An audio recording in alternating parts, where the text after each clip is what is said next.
On today's episode of the CHGO Cubs podcast, the Cubs fly the W for the first time in 2025. We take a look at that game and look ahead to the rest of the series in Arizona, all on today's edition of the CHGO Cubs podcast.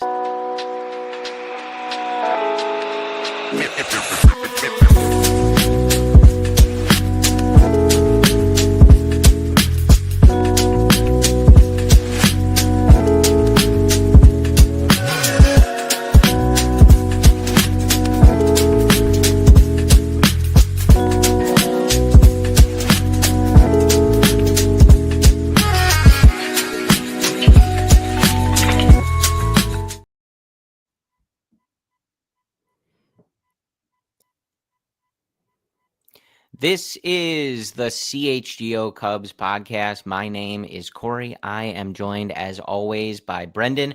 We are coming to you on Friday. It is March 28th, and the Cubs have won a baseball game, Brendan. It was a late night for those of us in Chicago, not quite as late or early as the first two games of this season. But you know what? When they fly the W at the end of the night and we get to hear the song, it's all worth it. All worth it. And those wins at Chase Field in Arizona, they can be difficult. So to start the domestic opening day series with a W that late at night in the fashion they did with the offense that they did, very fun to watch.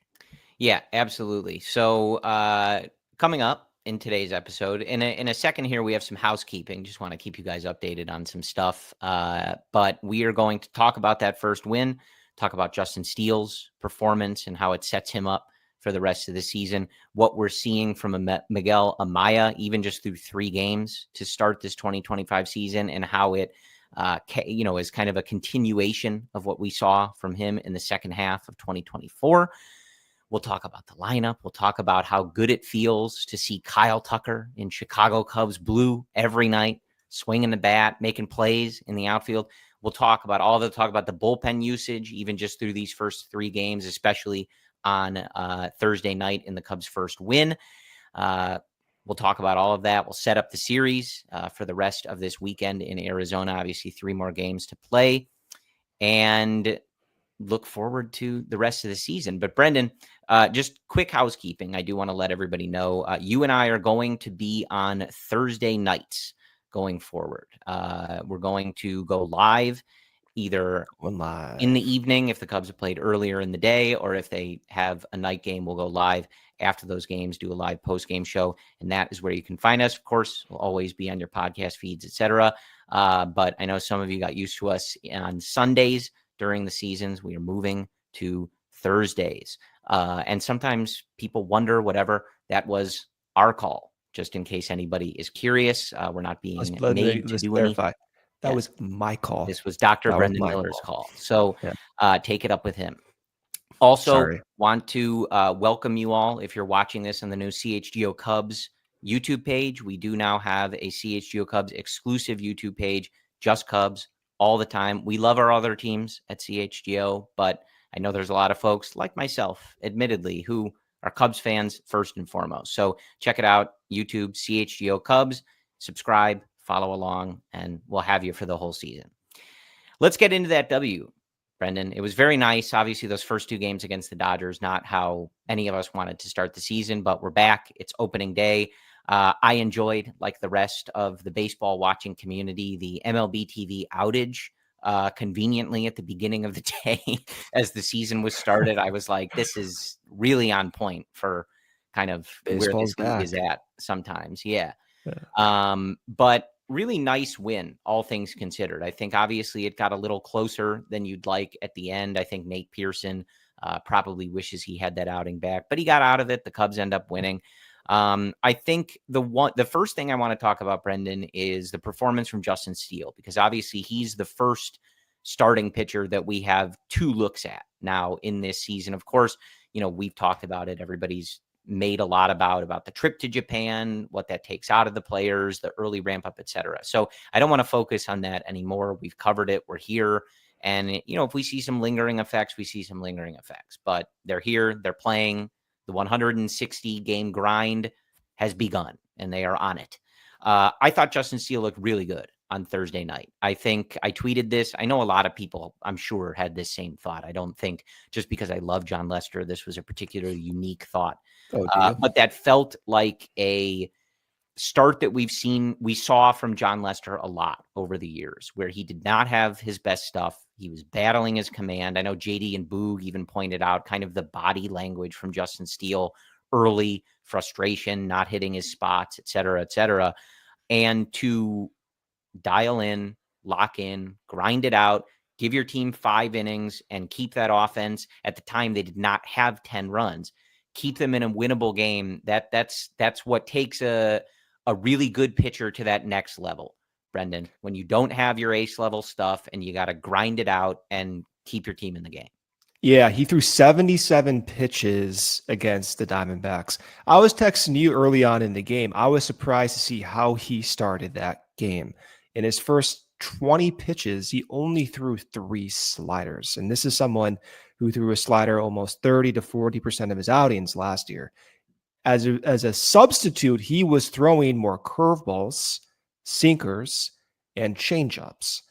And then as the game progressed, he got more comfortable. The slider then became more used. And to finish up the game, he finished with 31% slider usage, of 40% four-seam usage. And then he actually finished with almost a 15% sinker usage, which is interesting. We'll talk about. I do want to highlight the changeups up front. So he threw 3 changeups. The first 2 changeups were in the first 20 pitches. Those 2 changeups got hit over 100 miles per hour. So the loud contact he gave up to start the game was because of those 2 changeups, and then he scrapped the pitch. Now, it could be coincidental, whatever, but 2 hard-hit changeups, goodbye changeup. The 15% sinker usage rate, we want to dial in on this because he told us to dial in on this. He wants to use more sinkers against left-handed batters. That's a pitch that moves in on the hands to left-handed batters. And we can see exactly that tonight. So if we look at his usage against lefties and righties, we can see that we got some technical difficulties over here. Of course, this would happen. We got the graphs up here. Come over on the YouTube page. You can see it. On the left, you can see that he threw most of his sinkers against those left-handed batters. And those orange pitches that you see are the sinkers. Now, if you look to the right, you can see that the majority of his fastballs, four-seam fastballs, were to right-handed batters. If you were to go back to 2022 and most of 2023, what you'll notice is that he threw mostly of those red four-seams to both-handedness. Oh, now, of course, now that pops up. There you go. Goodbye. And so this is something we want to dial in on because it's a tweak that is really a third pitch. We've talked about Steele as a 2-pitch guy. That sinker represents a third pitch. And if he is comfortable with that changeup, which he was not tonight, given the hard hit contact, that would represent a 4th pitch and maybe a 5th pitch with the curveball. So Steele is going from a 2-pitch guy in 23 and 22 and a little bit in 24 to now perhaps maybe a 4 or 5 pitch guy. Now that's the trend at least. And one last comment, that's the most sinkers he's thrown in one game since 2021. So about 3 years. One of the things I love about pitching, and I mean, it's true of the game of baseball as a whole, but those adjustments that you talked about, like watching that happen throughout the game, especially when you know a pitcher really well. And we've obviously gotten, some guys that have had very long tenures here. Like toward the end of Kyle Hendricks' tenure here, you could watch those games and even a casual fan is noticing like, oh, he's throwing this differently. He's not using this pitch. It's always just fascinating to first follow pitch that curveballs. Yeah. And I'm curious if we hear after the game or over this weekend, what his thought process was on that. Were those his decisions, the way this game was playing out? Is Miguel Amaya calling these pitches? Or is this all coming from Tommy Hotovy? Always just sort of curious to who's picking up these things, because we have heard over the years a lot of stories about the catchers and the pitching staff being kind of effusive in their praise of their catchers of like, hey, he calmed me down or he told me start throwing this pitch, things like that. So especially when we see something that's a little out of the ordinary for a guy that we've seen for the last few years now, it's always interesting to see where that stuff is coming from. But overall, really nice start, I think, from Justin Steele. Picks up his first win of the year. 5 innings, 6 hits, 3 runs. Gave up another homer. So obviously, it's a few homers so far to start the season. Certainly going to want to keep the ball in the ballpark, but when you can do it with, allowing little damage and keeping the guys off the base paths, he cut the walks down from his start in Japan. Still a couple walks, or just the 1 walk, 2 strikeouts. So hopefully that K rate goes up, but he was able to dial that walk rate down from that first start, which I think was probably his, perhaps one of his number one things. Moving on, I think before we hit our first ad break here, I think another one, like Ian Happ, man, what a game from Ian Happ. What a game from Ian Happ. And just nice to see him continue to kind of plant his flag in that leadoff spot. I know he's got a penchant at this point for hitting home runs on opening day. And that's, that's great if you can get it out of the leadoff spot. But, 2 hits, the homer, 3 RBIs, a walk, a strikeout. He just continues to look like a really nice, I can't think of the word, but just a really nice player in that spot. Yeah. At the leadoff position. And, as we go along here, the more years he plays, I think we've talked about this before, but like he's climbing on that list of guys that have played the most games for the Chicago Cubs. I think I was reading earlier on social media that he was going to pass Aramis Ramirez soon in games played. It doesn't necessarily feel that way, but like Ian Happ is like a staple of this franchise. Yeah. 2021 played 148 games, 2022, 158, 23, 158, last season 153. And it's not that he's just playing those games consistently. He's also hitting and performing in each one of those seasons. 2021, WRC plus of 105, 22, 122, 23 was 120, and last year was 122. So he's basically replicating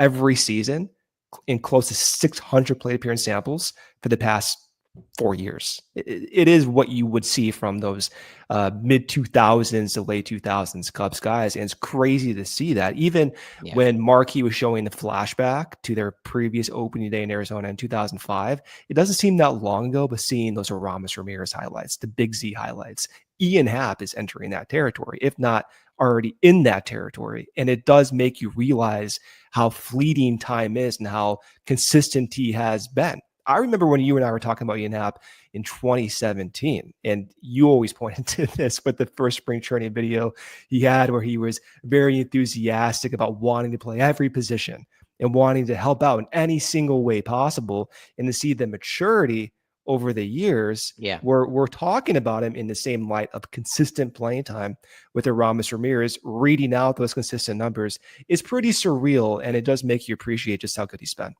Yeah. So real quick, I'm going to correct myself. You got to call me on this. The YouTube chat would, but I was mixing up Justin Steele and Shota in those LA starts. Justin also walked one guy in the LA start. So I misspoke. My bad. You can give yourself some slack. It was 5 a.m. Okay. Yeah. And right now it's 1 a.m. as Fair. well. But hey, I'll always eat crow if I need to. And just to clarify too, on your comment, because I know some folks will be like, oh, he pitched good. That's not a good start. The encouraging aspect about Justin Steele is to emphasize what you're saying. When his stuff is not good, he's getting outs. He pitched 5 innings, gave up 3 runs, and he did not have his best command. Well, and really, one of those runs scores on a bloop single, the other on a, as a result of the bleeder to Shaw at third base on, a soft one on the infield. And then the other damage were due to 2 changeups that he just rarely throws, right? So. Yeah, but I did want to correct that. I misspoke. Yeah, and on Ian Happ too, I think he's one of those guys that gets lost in the shuffle of just how important the consistency he's shown over the last few years. And for as much as people debate, right, for some reason he's the onus of a lot of debate of like, is he a great player? Is he a star? Is he bad? Like some people do not like Ian Happ and they will not concede how valuable he is and how valuable he's been for this team for the last few years for whatever reason. I'm not sure.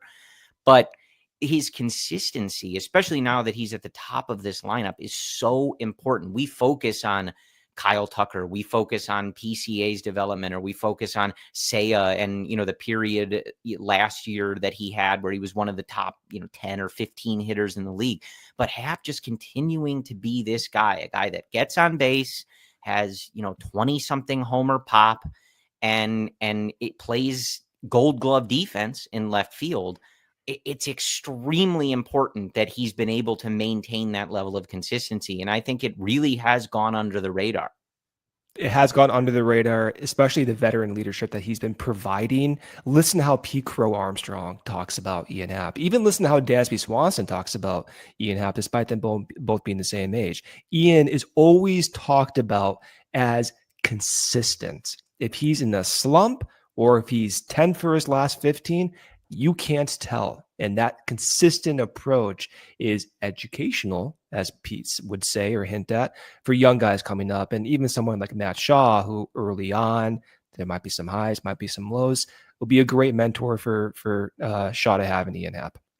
Yeah, and I mean, look, we've talked about it too, and then we'll hit our first ad break. Like Ian, and it, look, it's one game. We're not but he's been very consistent. I'm not surprised that he would. Oh, we're winning the World Series. That all we need to see was one game. But it just is one of those things where I think when we look back on his career, he really represents like everything you want in a guy that you draft and develop. And, maybe he doesn't reach the level of, he's not going to win an MVP, or he's not, that top level player, but a guy that you drafted, that you moved around positionally a little bit, weren't really sure where he would fit, gets sent down, is a part of the team, gets sent, doesn't break camp with the team. It's a big story, et cetera, and comes back up and is just remarkably resilient. And grows into his role. And, here we are so many years later, and he's, as you were just saying, one of the guys that's looked at as a veteran leader, and the guy that Craig Counsell is like, yeah, man, this is the guy that starts us off. He sits atop this lineup, and that's how it should be. So just a really cool trajectory that is, of course, we're 3 games into this season, but, once again, on a technical opening day, there's Ian Happ, like starting things off and like setting the pace for the Chicago Cubs. It's fun to watch. Let's hit our first ad break here, come back around, continue this discussion. First break here is from Sunnyside. Sunnyside is your home for judgment-free cannabis shopping, a place where all kinds of visitors are welcome to explore, discover, and purchase a wide array of high-quality products. Sunnyside has everything you need to elevate your summer. Sunnyside is also Illinois' favorite dispensary, with locations in the city, including Wrigleyville and River North, and the suburbs in Champaign, Seth Beloit, and more. If you're starting out, Sunnyside also has expert guidance and brands we know that you'll love, like Good News and Mindy's. Available now, Good News, new LTO Island Vibes. It is a limited time offer. It's available in disposable vapes, 5, 10 carts, and live resin gummies. So visit sunnyside.shop for bright buys every day, including 50% off your first 3 online purchases. Enter promo code HICHGO to check out. To qualify, exclusions do apply. Sunnyside Cannabis Dispensary, bright buys every day, only for 21 and over or Illinois medical card holders. Get more power to you during Dodge Performance Days at Ray Chrysler Dodge Jeep Ram. Now is your chance to score a great deal on your next vehicle. Head to Ray CDJR and Route 12 today to choose from their huge inventory of new Chrysler, Dodge, Jeep, and Ram vehicles. And right now, lease their new 2024 Dodge Charger Daytona for only $259 a month, or get 0% financing for 72 months. Plus, shop over 125 vehicles priced under $20,000 with a team of brand experts. The team at Ray CDJR is here to help you during each step of your car shopping journey. Plus, since they prioritize affordability, you know you will not overpay for the vehicle that you need. And with Ray's Price Promise, you can shop confidently with no add-ons or hidden fees ever. The price you see is the price you pay. It is that simple. Go check them out. Go shop at one of Chicago area's largest inventories, find the right new vehicle for you, then drive home happy. The team at Ray C DJR is the only one we recommend. Don't miss out on Dodge Performance Days going on all month long. For now, lease, low, and financing rates on the new 2024 Dodge Charger. For more information, visit Ray C DJR today on Route 12 in Fox Lake or online at raycdjr.com. They've been serving the community since 1963. All right, Brendan. We got to get Kyle Tucker in a Cubs. I was expecting John Lester over here. He'll be here. Okay. Keeping on the offense, I do want to talk about the bullpen, the usage, and some other stuff as it relates to that. But everybody in the Cubs lineup on Thursday had themselves a hit, except for Dansby Swanson, who went over 5. But he did make a spectacular play in the field. As he does. And he also had a hit in each game, I believe, in Japan. So he looks good, though, and I think that's what's important. But that brings me to a similar topic, and it was something that, like, it didn't even register with me right away. I texted you this, like, when I was looking at the lineup, when they put it out on Cubs Twitter, I looked at it, and I was like, yeah, nice, looks good. Like, this seems like the optimal way to do this, or how I would, have thought Craig was going to draw it up. Didn't even register to me that Nico, like, hadn't been in the Japan lineup, if that makes sense. Not that I didn't miss him, but I was looking at it going like, yeah, this all makes sense. It didn't like dawn on, oh yeah, Nico's back. Like, I just assumed he was going to be there, I think. But what I want to talk about with him, he looks great, Brendan. He does. It's only one game and we'll see. But for a guy that was working back from an injury, didn't go to Japan, and earlier in spring training in the offseason, there was uncertainty about even if he would be ready for this domestic opening day.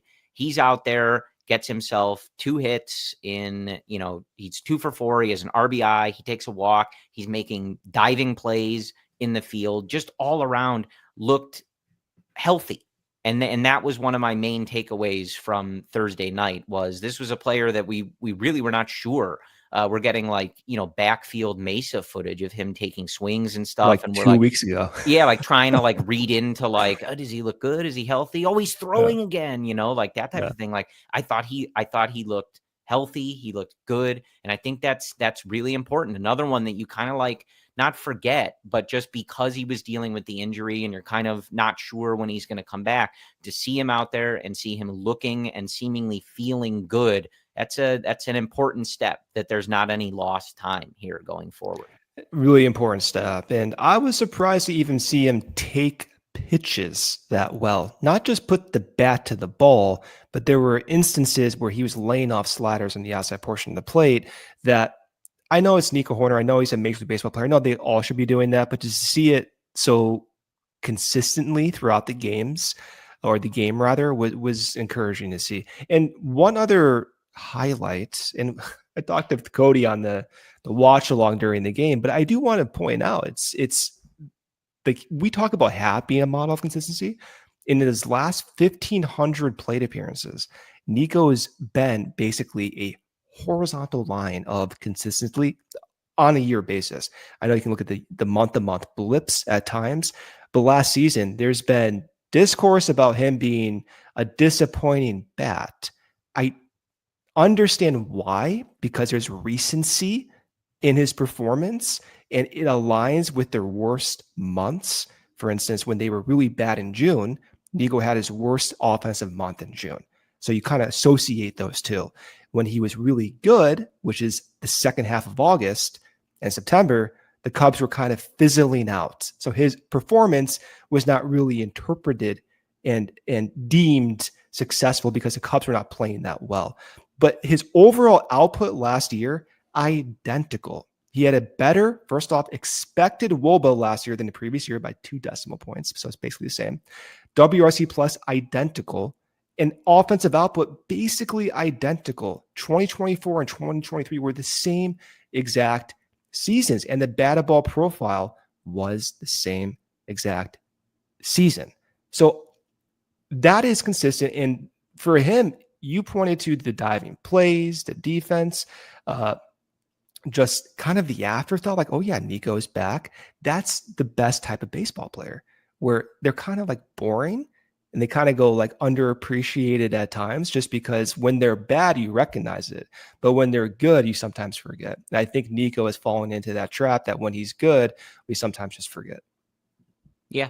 So that was one of the things that stood out to me, at least on Thursday night. It was good to see him and good to see him looking good. And, clearly, obviously, we'll see how he feels on Friday And throughout his the rest of defense the is so good, dude. Like weekend. that one play he made. And I know like Birdie had the throwing there with the double play in Japan, and he also made a good play.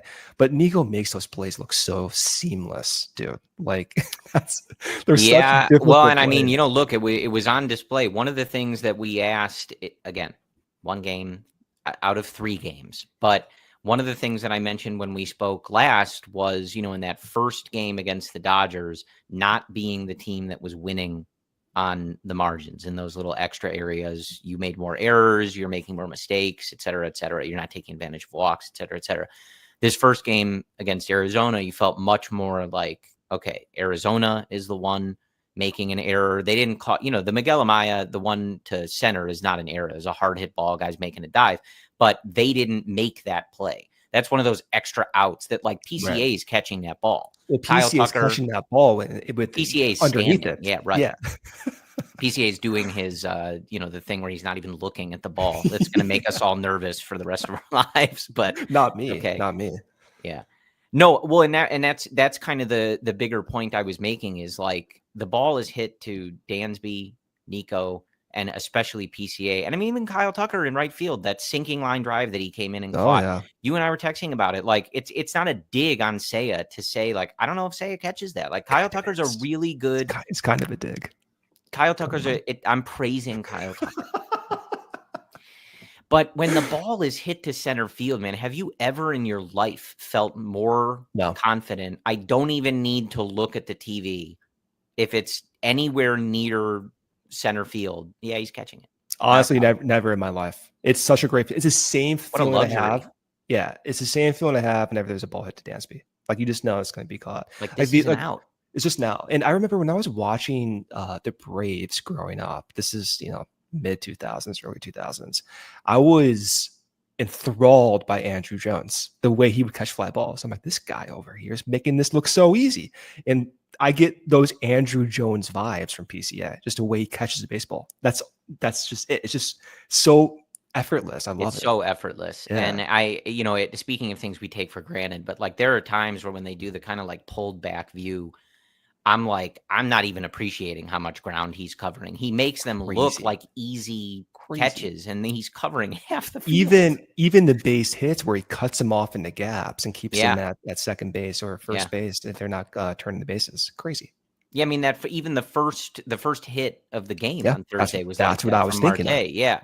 And like Marte's fast enough that he's not going to get him at second base, but it's like he's making a play on it. Like, and you can see PCA is obviously because he's an elite defender, but he is the type of guy that you would show someone if they don't appreciate the defensive value. And even someone like Dansby is in this conversation. He gets paid this much, but he can't hit, blah, blah, blah. Watch PCA play center field. And I promise you will come away with, oh, well, that probably should have been a hit. Like that should have been a double. That should have been this. And he's taken it all away. If you can't appreciate what he is keeping off of the base paths for those pitchers and for the Chicago Cubs, I don't know what to tell you, because it's amazing to watch. What a luxury this is. When we were talking about shortstops back in the 2022-2023 offseason, we talked about Dansby and the offensive potential struggles, and maybe they come to fruition a little bit. But we were discussing, man, how fun would it be one day to have PCA in center, to have Nico at second base, to have Dansby at shortstop? And all that was theoretical. Dansby was not on the team. Nico was the shortstop at the time. PCA was just like going through single A. And to see that now be our reality is like, oh, this is exactly. Well, and I certainly hadn't considered the possibility that Kyle Tucker would be flanking them in right field. That makes it even. And Ian Happ, a multi-time Gold Glover. That's right. I was not anticipating either. So, yeah, it's that was fun, and just game specific on Thursday, like that the play at second base, I mean, that's PCA speed in a nutshell. Every time you see Oh my people say gosh. he creates chaos or he's going to be a problem maker and stuff like that, like it's easy to see it when he's, getting a little league home run or something like that, or he's turning a single into a triple, or the little things that like Javi used to do, right? Where it's like, how on earth is this a double? Like, or things like that. But that play at second where he is safe, they make the throw to second and he's beaten it. And then the floodgates open right after. It's like, that's the whole deal, man. He literally creates like a glitch in a defensive player's brain because they have it all timed out and he's not on that timing. It's so appropriate that he was traded for Javi Baez too. It It's is. like you cannot mirror someone Yeah. else's chaotic personality as Javi better as didn't Javi. have this level of speed. No. Javi's was more, I don't want to say he What had, was it? I don't know, he had like more insanity than Pete does, because Pete seems like he on a baseball They're field, he's both pretty both insane. psycho. Yeah. But Javi was making he's not as fast as Pete was, so he's making up for it in I don't know. It's something. Magic. Courage, magic. Yeah, I guess that is what it is. It really was magic.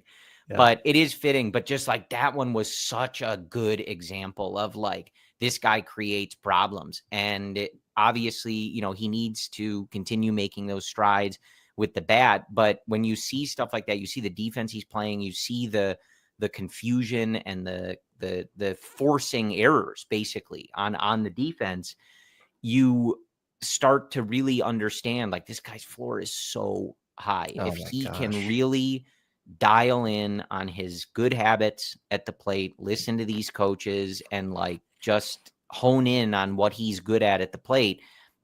I mean, the sky really is the limit. We joke about it sometimes, Brendan, but like if this is a guy who can put it together, hit, 20 home runs, put up an 800 OPS. I mean, that is an insanely valuable player. And that's not even shooting for the moon.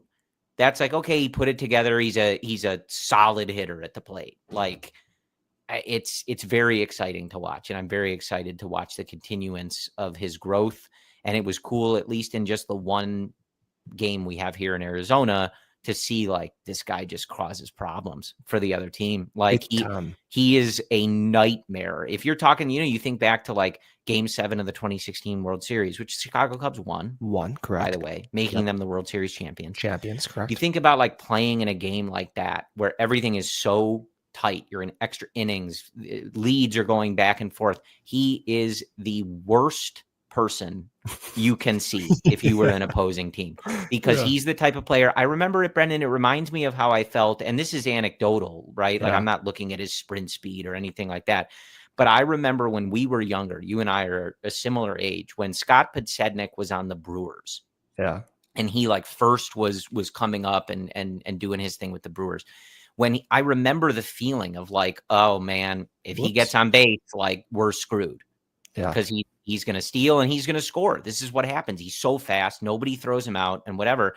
And that's how I imagine that teams are going to start to feel about PCA, that it's like, if you let him on base, he's going to cause you an issue in one way or the other.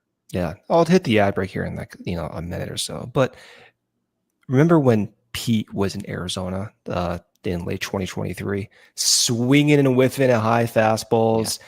Some games, Ross and I have been playing in those big outfields because of the offensive liability in that small sample. And so when I see Pete make those defensive plays, but also he's at the dish and he's making hard contact. He almost went yard in that first game, had the base hit, and he looks so different at the plate mechanically, the starting position, the depth in which he sits in the stance. He looks like a very different hitter. And you're right. We kind of joke about the ceiling. Like, oh, well, if he hits the ceiling, he's a 7-win player. It's true, though. If he hits the ceiling, he's a 7-win player. And when we think about the best prospects, when we've discussed this over the years, we want some degree of certainty. And when we talk about prospects, rarely do you get some certainty with the floor like PCA's. Yeah. So if his floor is 2 wins and he becomes an above average offensive producer, well, then you're a 5-win player. And the value on the market for a 5-win player is what Dansby wants to receive. It's a $200 million player, and you're paying him under $1 million. And the floor and the ceiling, specifically the ceiling, it's not this crazy idea. So if I show this, this graph right here, there we go. Now I got it working. Look at that. You see this pink line? Look at the pink line. See how it starts really low and goes really high? This is whiff rate over time. Okay. So when you see that pink line at the very bottom of the screen, that means he's whiffing the least amount of any Cubs hitter. So there were stretches last year where he was whiffing the least on the team. This includes Nico Horner. This includes even when he was playing that sometimes, Nick Madrigal. And then you see it go way up to around 25%, right? So he's going through these massive peaks and valleys, but it's representing an adjustment phase. And so I zoom in on those low points, those low whiff points, as proof that he can adjust. And there's a signal there, there's a blip there that he can do that he can make frequent contact and hard contact. And if that is actually sustainable, then that 5-win player is really not that far-fetched. Okay. Yeah, it's very exciting. Again, it's early, but with a player where you've seen it, like guys that can run, guys that can field, they stick around. I mean, there's always a space for those guys, and a lot of those players never had the potential at the plate that Pete does. And whether he realizes it, whether he realizes part of it, none of it, I don't know. Time will tell. But the signs are going in the right direction, and it's fun even in the early going when he can make an impact on a game like we saw even just on Thursday. Yeah. All right, let's hit our second ad break here, then we'll finish up this discussion. The Chicago winter is almost over. Actually, we're in spring, but even spring can be brutal. But Toyota helps make it easier. Toyota's got 25 vehicles available that include all-wheel drive and four-wheel drive. They have more than any other auto brand.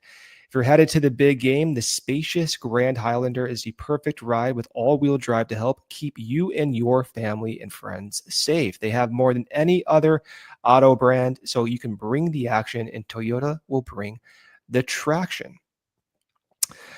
Life's been a little crazy lately, and one thing that helps everyone unwind is Cornbread Hemp's CBD gummies. Have you been looking for a natural way to relieve headaches, aches, and discomfort? The CBD gummies from Cornbread Hemp are formulated to work with your body, not against it. I'm not as young as I once was, but I care a lot about maintaining my physical and mental wellness. Cornbread Hemp's CBD gummies are a huge piece of wellness for folks my age. If you've ever tried anything under the sun for peace of mind, this could be for you. It sounds like it's a time for you to try Cornbread Hemp's CBD gummies. Right now, they're offering our listeners at CHGO 30% off your first order. Just visit cornbreadhemp.com/CHGO and use promo code CHGO at checkout. That's cornbreadhemp.com/CHGO and use code CHGO for 30% off your first order. This is The Good Life. All right, Brendan, back with you. I want to talk a little bit about the bullpen. I will come back to some of the hitters in a little bit. I do want to get to a few more of them, but I want to talk about the bullpen and just how they used it on Thursday, and sort of just if that is potentially a roadmap to how we see things go as the season goes on. That was something that, of course, was a good portion of our offseason discussion. Did they get enough relievers? How are they going to use these relievers? Who's going to get these opportunities?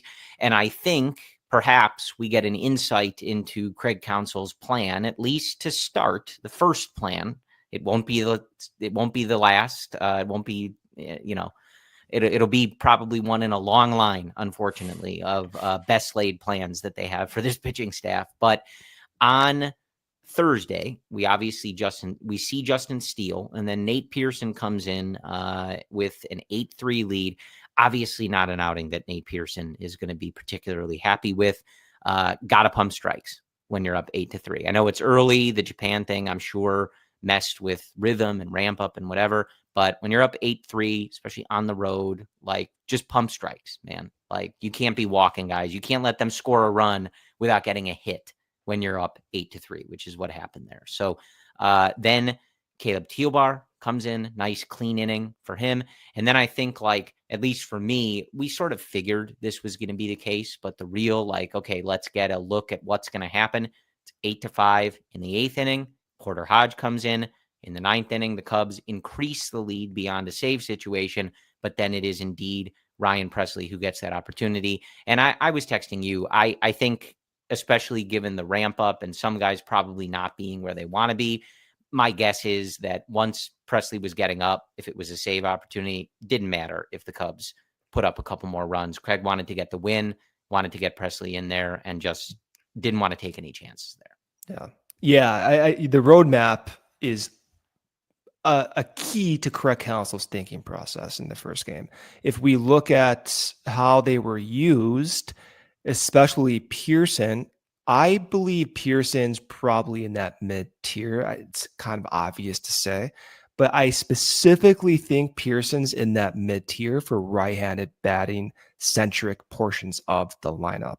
I know Eli Morgan was just recalled. Who knows what the intention was there at the current time? If they wanted more time to make those 40-man decisions. For instance, they DFA'd Cody Poteet, the Cody Bellinger return. Unfortunately, they did not get what they wanted from that trade, even though it was a salary dump in spring training. But the way I see Pearson was, okay, 5th inning, 6th inning, right-handed centric lineup.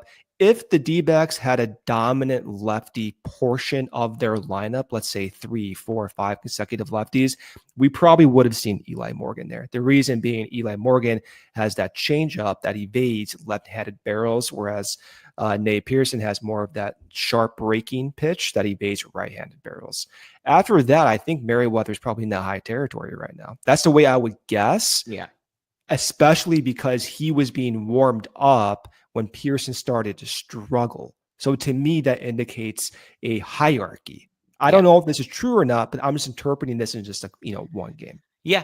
And, look, I think one of the things that I try to keep perspective on, especially in the early going of these things, is, and we dealt with this last year, it's a very fine line, Brendan, and it's one that I don't envy, Craig Counsell having to be in this position. But when the Pearson thing was happening, he walked a few guys, like, it's like some scandal. Dramatizing it. We still won the game. Like, I know that there's a strong impetus for folks to be like, get him out of there. You got to get him out of there. Trust me, like my patience was I was going to say, waning. Speak for yourself. No, but what I mean though is, like, it is a fine line early in the year, and we dealt with this last year. Unfortunately, they hung on to some of those guys for way too long. This trial period or letting guys feel things out was way too long. But especially when you're coming back from a trip overseas, all of them are saying their ramp up is screwed up. Like, everybody's talking about this. It's clearly something that happened. I mentioned last week, like Ben Zobrist was on with Cody and Luke talking about, like, yeah, this is obviously a challenge. This was definitely, like, present some challenges. Craig's got to figure out what these guys have. And in an 8-3 game, I understand that, like, the second it's the third batter and he's walked a couple guys, you want to be like, get him out of there. We got to get him out, get someone else in. But in the 6th inning, you're up by 5 runs. It's the third game of the season. He's going to have to, like, let some of these guys work through things and see what guys have. He can't have that quick a hook on everybody. Now, of course, I understand they blew so many games last year, and they need to be better about this kind of process. And I think that was what getting so much depth was kind of about. And they still have that depth too in Iowa, which is so nice. Again, I'm not saying that you should, this is Nate Pearson's inning, let's lose this game that we were up by 5 runs. Of course not. But I'm just saying, early in the year, I think just a little perspective of, like, they got to kind of see what guys have, and you can't give games away. You've seen how that has literally cost you playoff spots in the last couple of years. But it's a fine line, man, because if every guy comes in and struggles with command, he's just yanking them. You're never going to figure out who can be in what role, and you're never going to let guys settle in. Like Porter Hodge, a great example. Like, you got to let a guy like him fail a little bit last year, make those adjustments and things like that. You can't let it come at the expense of games or too many games, which they've erred on in the last few years. Those are errors, like, and it costs them.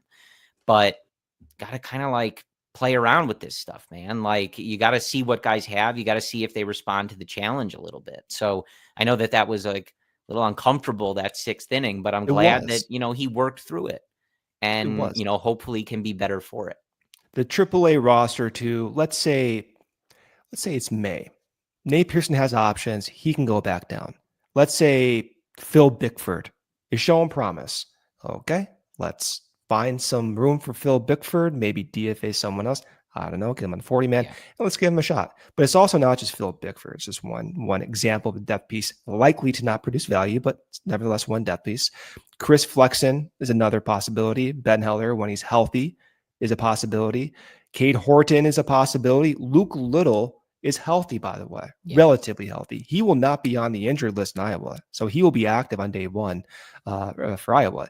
Jack Neely is also available. Daniel Palencia, we know well, is available. Ethan Roberts is available. Keegan Thompson was DFA'd back in Iowa. Jordan Wicks. So Nate Pearson represents a high ceiling guy, but let's say he does struggle in the first 2, 3, 4 weeks. Unlike last season, they have options. And they got to act quick. They got to act quick, and I hope they do act quick, and I believe they will act quick. And the thing too, I like Pearson, and this was, I mean, obviously, like, again, it's one outing. It's, we'll see how things shake out, but yeah, that's usually the quickest way to get in a situation like this where there are so many options. Coming in an 8-3 game and walking guys, not throwing strikes, that's going to be a very easy way to lose an opportunity. It's not going to happen after one game. Nobody's judging Nate Pearson after one game, but it's a game we have to talk about. So, but it does represent some potential volatility. How these decisions are going to get made. It's definitely going to be like, listen, you get the opportunity, either put up or shut up. Like, we got a bunch of other people to try, like, et cetera, et cetera. So, I mean, like, it's the starting point, right? So it's not, you never want to interpret 1, 2, even 3 games. But when Craig has to get Merriweather up because Pearson's not maybe able to get through the inning, well, you tax that day's bullpen and you mess up the subsequent days. And I personally, as a fan, I hate that. Even when I was talking to you, when they scored those runs, when Miguel Amaya knocked in those insurance runs to go up, 10, was it 10-4, 10-5, I'm forgetting, multiple runs. I'm thinking to myself, oh, those are huge runs because now you can protect Presley. And Presley does not have to pitch. Now, to our surprise, he pitched in Thursday's game. But it's that representation of protecting your pen because they will need those days. And when you have a guy who's that volatile, it's a signal that maybe there might be better options. But it's just, one game. Yeah. So, I think that's, again, the bullpen, it's going to be an ever evolving discussion, but one that we're going to keep a close eye on, because that's the thing. For as much as I say that about, guys need to get an opportunity, they need to work through stuff, the bullpen has cost this team significantly. There's going to be a balance. And it has to be something that and I know they are, but like, they're dialed in on and making changes and making adjustments and reacting quickly and using the options that they have and the depth that they have to try to be successful rather than running same guys out there getting similar results and, a month later being like, oh, I guess we should stop doing that. Quickly, I don't want to spend too much more time on this, but quickly, I was thinking as I was listening to you, is this the most confident I've been in the Cubs pitching choices and the options available? And what I mean by that is over the past 7 years since 2018, let's start with Tommy Hotevy's tenure. I think we have the most options and we have the best manager to make those decisions. And now we have a 3-year history of these coaches working together to make these decisions. I don't know. I think it's dangerous to be like, oh yeah, I'm confident in this, given that last May and June was a complete disaster. But I do believe they learned from that I disaster. would hope so. Yeah.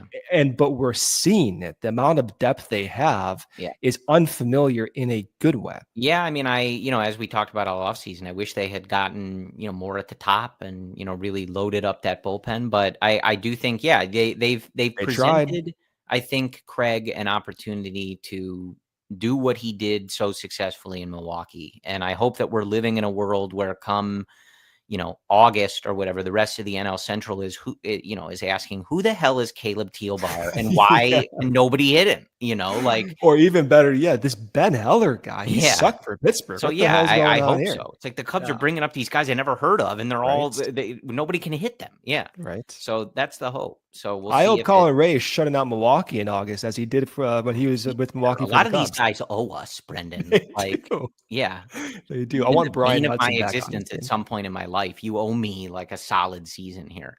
Seriously. All right, I want to transition now going back to the offense, and I want to talk about. I'll start. I want to talk about Miguel Amaya, but I'm going to start this by saying how beautiful it was, Brendan, on that first hit that he had. Or excuse me, the I want to talk about Miguel Amaya, but young guys first. When Happ hit that double to bring in PCA and Shaw, just I know. what a thing of beauty, man. Thing of beauty. I want to The get to Amaya, smiles. another kind of young guy, but I didn't want to go the whole show without mentioning just how both those guys against a tough pitcher. He was obviously struggling a little bit early in the game in Zach Gallen, but two really patient at bats from Matt Shaw and PCA.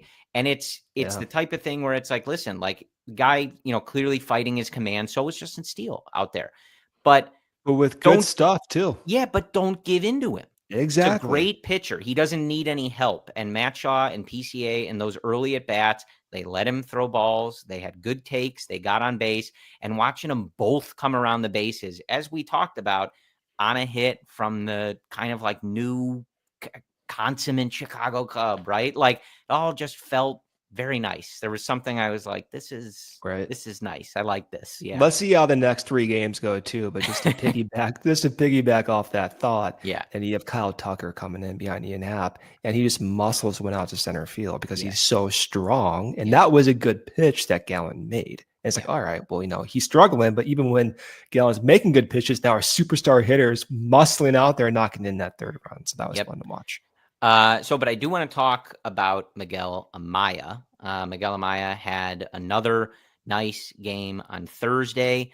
And I feel like he warrants a little bit of a highlight, Brendan, and partially because I feel like we're saying this about everybody. Everybody's important, right? Like, and so is anybody important if everybody's important? I don't know.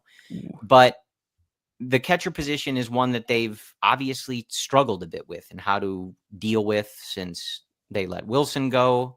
And like Yan Gomes covered it, but then, really fell off a cliff in his older age. And like we've talked about it before, but the journey of Miguel Amaya, the injuries when he was a bigger prospect and things like that, to see him over the last couple of years kind of getting this opportunity, whatever. But like starting this season, obviously he had the first RBI of the year in Japan, and then coming into this game with some really nice hits and just looking overall really nice at the plate. I want to highlight him. So our next segment here is going to be What's Brewing. It's brought to you by Sam Adams American Light. It is their new beer. It is cold, crisp, and refreshing. Game day just got better with Sam Adams American Light. And what's brewing, Brendan, is Miguel Amaya. Like he finished last year, the second half of the season, a 113 WRC plus. Obviously, we all kind of saw his offensive contribution growing. He was one of those guys early in the year when, we would come on and yell about like, great, the Cubs have 4 guys in the lineup with a 60 WRC plus today. Hooray. He was the worst of them all. He was one of them. And the way that he turned that around and had such a successful second half, to see him, again, 3 games. I feel like I'm going to stop saying that because you guys know. But to see him look comfortable at the plate, and to see him contributing in these ways, 5 RBIs in the game on Thursday to start the series against the Diamondbacks, 2 hits, and just looked like, especially on the liner he hit that the center fielder dove for, didn't catch, obviously a really well struck ball, but he smashed that ball in the left field corner, for that double toward the end of the game to, as you said, give the Cubs those insurance runs. Just looks really good at the plate. And he's one of those players, he doesn't need to develop into the best hitting catcher in the league, or, it would be great, or have a season like William Contreras did a couple years ago or whatever. But for him to be able, if he can come away this year, it's like we've talked about, Brendan, if the Cubs can find themselves hey, this is our starting catcher, he has come into his own, and we feel comfortable with him being behind the plate for the next several years, what a massive thing that is for the organization. And just how we talk about, being able to find cost controlled options at first base or third base or center field with Michael Busch and Matt Shaw and PCA. If you can find it at a position like catcher, it's extremely valuable. And it's early, but to see Miguel Amaya kind of continuing the way he looked in the second half last year is a really nice sign to start this season. And the continuation is one that started in July. Just to highlight what you're talking about with the league worst offense, he had a 210 weighted on base average in June of 2024. It was almost the same as it was the previous month in May with a 216 WOBA. He was really one of the least offensive contributors on the team. All of a sudden, put yourself back in the All-Star break last year, all of a sudden comes back out and just goes on a massive tear. He finishes July with a 381 WOBA, a 150 WRC plus, continues to have success in August with almost a 400 WOBA and a 157 WRC plus. Then it goes through a little bit of growing pains in September and it goes back down. But the overall bulk second half was really impressive.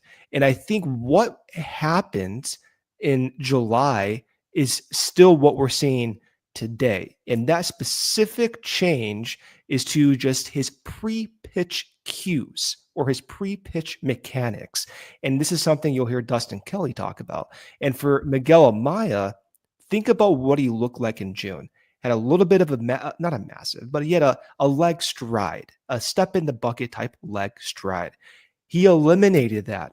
He went to more of an Albert Pujols, lift your toe up, bring it back down. Don't take a stride, just be ready to hit.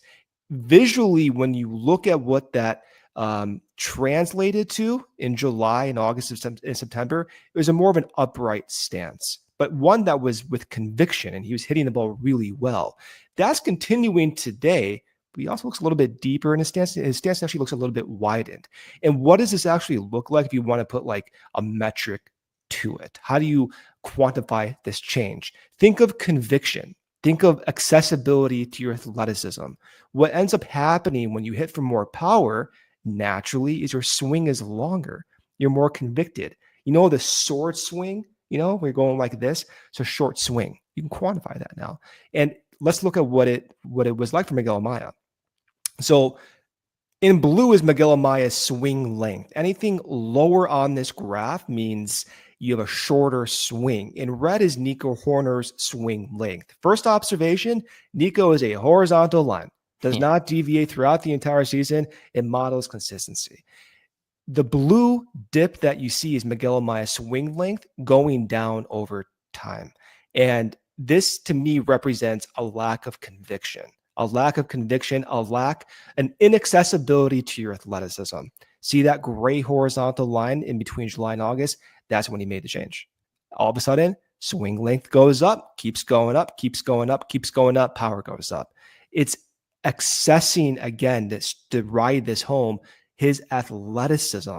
And when we look at swing speed or just bulk offensive output power, he's among the best for the Cubs, and he's a catcher. So the continuation is exactly that, not having the leg stride and layering on top of that with widening your stance. So even though it's been a few games to start the season, to me, it's just reinforcing this evolution that we've seen from someone who, by the way, only had about 550 plate appearances in organized baseball before making his MLB debut. Right. Yeah, it's one of those things. Again, ever continuing thing. Keep an eye on it. We'll see, how it develops over the year. But just something to monitor as the year goes on are these developments things that he can sustain, and can he kind of supplant himself as a really solid, bona fide starting MLB catcher? And we'll see how that develops. But I'm pleasantly surprised too. I was pretty pessimistic during those May and June months last year. I'm not gonna lie. Sure. I thought time was running thin. I thought he may even be like DFA'd, honestly. Yeah, I mean, you'd have to wonder if those conversations took place. I mean, so definitely something to keep an eye on.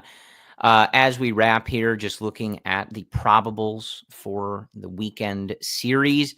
Jameson Taillon and Merrill Kelly, two right-handers on Friday, another late start for those of us here in the Central Time Zone. On Saturday, an hour earlier, at 7 Central, so a normal start time, hour and a half, actually. Shota and Brandon Pfaadt. Shota, obviously a lefty, Pfaadt a righty. And then to finish things off on Sunday at 3:10 Central, Matthew Boyd. We get our first look at Matthew Boyd and lefty Eduardo Rodriguez. So perhaps Sunday, if they want to wait that long, maybe we see a lineup with Justin Turner in it, spelling Michael Busch. But, again, we don't really know. Justin Turner. Yes, big Friedman family fan favorite. Well, now hold on a second. You can joke about me, but don't loop my mom in with that. She knows where to find you. That's not. Yeah, I apologize. She has your contact information. I know she does. So tread carefully on that. But yeah, and I mean, I think that's what I'm looking for the rest of the weekend. Like, it was interesting to get that kind of first look. Like, okay, they might have a save opportunity here. It didn't appear that way, for every minute of the game. What's Craig going to do? How do guys get used? What's the plan of attack here to shut down a, 3-run game?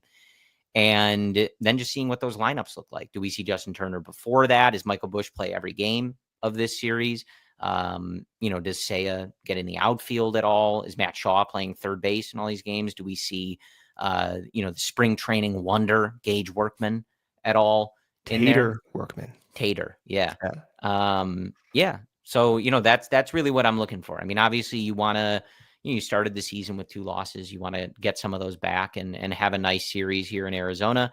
But you just want to see what these pitchers look like, the guys other than Shota that we're going to see for the first time, and just how, they're going about this lineup and going about this bullpen, how they're utilizing this roster. Basically, we know enough is certain on this roster, but there's enough areas where we really haven't gotten a full clue of what that's going to look like over the course of this season. So I think that's what we have for you. As I mentioned before, Brendan and I will be with you on Thursday evenings this season. Obviously, that's when, the YouTube show will be live. It'll go on your podcast feeds right after. So we'll be available for you late Thursday night, first thing Friday morning. And that is the schedule you guys can plan on for the year. As always, Luke and Cody will have you throughout the rest of the week. They will have you covered with the live post-game shows. And as always, be sure to check everything out going on with CHGO. Please subscribe if you are a YouTube viewer to the Cubs exclusive channel, CHGO Cubs exclusive YouTube. Only Cubs, no Bears, no Bulls, no White Sox. CHGO Sports YouTube page will still have all that stuff.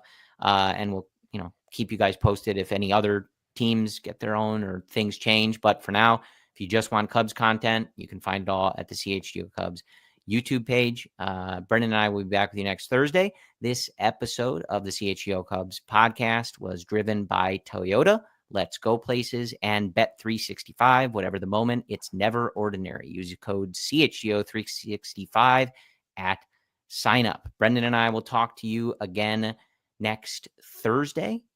As always, go Cubs. We all silly like the mayor.